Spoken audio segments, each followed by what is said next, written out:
Indonesia dan Perancis sepakat memperkuat kerjasama di berbagai bidang yang ditandai dengan penandatanganan 12 kesepakatan, termasuk penandatanganan dokumen Memorandum of Understanding atau MOU bidang ekonomi kreatif. L'Indonésie, vive la France, vive notre amitié, bersama-sama kita akan berhasil. Indonesia dan Perancis sepakat memperkuat kerjasama di berbagai bidang yang ditandai dengan penandatanganan 12 kesepakatan, termasuk penandatanganan dokumen Memorandum of Understanding atau MOU bidang ekonomi kreatif.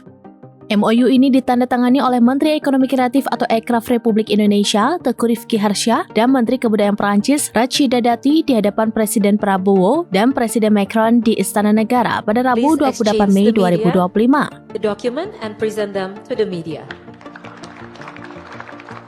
Thank you. Presiden Prabowo dalam pidatonya mengatakan kehadiran Presiden Prancis Emmanuel Macron menjadi yang pertama asal Uni Eropa sejak dirinya dilantik menjadi Presiden Republik Indonesia ke-8.